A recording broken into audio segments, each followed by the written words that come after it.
I now want to talk a little bit about the Radio Spectrum Policy Group and the Radio Spectrum Policy Programme. The RSPG provided its opinion on major spectrum issues to the European Commission and to representatives of the European Parliament during last year's Spectrum Summit, which many of you will have attended. The RSPG expressed its firm belief that appropriate spectrum policy can contribute towards the enhancement of the quality of life of all European citizens through the strengthening of the internal market, fostering innovation and sustainable economic growth, and through supporting job creation. It also stated that effective use of spectrum technologies can make a real contribution towards a carbon reduction across a number of sectors. Apart from the number of megahertz of spectrum that, for example, mobile operators use across Europe, think about the megahertz of energy they're consuming to support those networks. And perhaps how we use radio spectrum has a part to play in the smart, digital, connected grids of the future. And again, this is a point that has been brought up earlier today.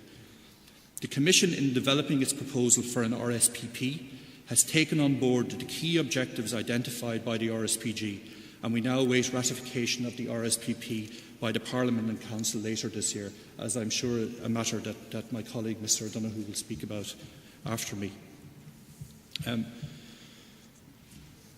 In talking about, moving on very quickly to talk about our work programme, if I may, for 2011, and I'm pleased to say that our work programme was unanimously adopted at our first plenary of the year, which was last month. And bearing in mind what I've said in relation to the Radio Spectrum Policy Programme, the RSPG has adopted an ambitious work programme for 2011. So there has to be a synergy, a logical synergy between what we're doing in RSPG and the work of the RSPP and those who are working on the RSPP to complete it this year. In other words, we don't have, as I would call it, dead time. There's work to be done. The work programme comprises 5 key areas, and I would now like to briefly outline each of them in turn.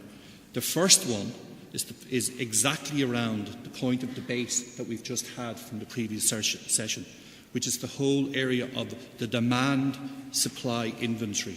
In other words, tell me what is the demand-side requirements for radio spectrum for the next 5 years. And as a spectrum manager, and as working with my colleagues in the other 27 member states, I have an obligation to go away and find the supply to meet that. That's what the first work stream is about. The RSPG will set out a framework within which the review should be carried out, identifying stakeholders, defining parameters and the general scope of the inventory. For example, it may be appropriate to define the frequency range to be reviewed, the most likely target of which would be the 300 MHz to 3 GHz range. Clearly, this range is the subject of much interest for applications such as mobile broadband and also for broadcasting. Our second area of focus is a further examination of the possibilities for collective use of spectrum, specifically the use of cognitive radio and white spaces, the aim being to examine how to best facilitate fast access to spectrum, thus supporting innovation and competition. And I think all member states, individually and collectively, have a role to play in that. Innovation isn't the responsibility of the European Commission or the European Union. Every single spectrum manager has a responsibility to ensure that spectrum can be used as innovatively as possible in their own national administrations. Our third key topic is to address the digital agenda objective of all EU citizens having access to high-speed networks, of which wireless networks play a key role. The RSPG will examine the spectrum implications of meeting this objective, particularly focusing on the importance of wireless networks in supporting ubiquitous broadband access. And I'm pleased that another one of our speakers, Mr. Chris Wolford, will be the rapporteur for this important work stream for 2011. Our fourth task is a continuation of the current work being undertaken jointly by RSPG and BEREC, examining the competition aspects of the liberalisation of spectrum use in the EU. The joint working group has so far produced reports on a number of areas, including the implication for competition on the transition from GSM-based technologies to 3G technologies, and the whole area of market definitions surrounding that. Currently, the group is looking at the issue of infrastructure sharing both passive and active, and it is expected that the working group will continue to work together to expand on the competition aspects of liberalisation, along with an analysis of whether or not it is necessary to harmonise the way that the economic and social value of spectrum is determined. The fifth and final of our key work streams for 2011 will deal with the very important area of international coordination. Unlike in the US, I think we have 27 member states, of which there are 15 languages spoken, of which English is only one of them. Now, I speak English and Gaelic, but whereas a colleague of mine, a very good friend of mine, a relative actually, in the US told me that in the US there are 2 languages spoken, of which English is neither of them. So I'm not sure who's got the biggest challenge. But anyway, we are 27 member states. We have 27 different jurisdictions, and we've got 27 different national regulatory authorities. But there is strength in that. We can learn a huge amount from each other, and we have a track record of working very well and cooperatively with each other. And we have, as I've shown you earlier on, some of the strongest technical opinions that could be provided on policy have been provided to the European Commission over the years since 2002-2003.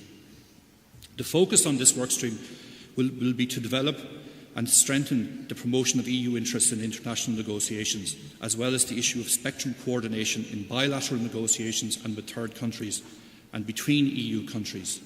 And recently, I'm proud to say, the RSPG adopted an opinion on EU priorities for the forthcoming World Radio Communication Conference next year in 2012. And if necessary, we will provide further input in the run-up to the conference. To conclude, ladies and gentlemen, all in all, we have a busy but rewarding programme ahead of us. We recognise that economic growth and digital and social inclusion are key to the future competitiveness of the EU, and we are confident that spectrum and appropriate spectrum management policies will play a major part in achieving those aims. And this is a point I've made at a number of different presentations. Last year at the Spectrum Summit in Brussels, in the European Parliament, there were 500 people attended over 2 days. It was staggering. 4 years ago or 5 years ago, that would not have happened. All politicians, not just spectrum managers, the administrators, now recognise the value of radio spectrum, both its economic value and its social value. We live in challenging times, there's no doubt about that, but we also live in times of great opportunity. And I believe that with the appropriate policies in place and with suitable levels of coordination and cooperation, we can work together towards improving the quality of life of all of our citizens. The Radio Spectrum Policy Group, for its part, is conscious of its responsibilities and our role, and you may expect further opinions and reports addressing key topics in the years ahead. We look forward to further advising the Commission and Parliament and other institutions on how best to optimise the use of radio spectrum so as to stimulate economic growth and promote the internal market, and especially the digital agenda for the benefit of all EU citizens. Thank you very much.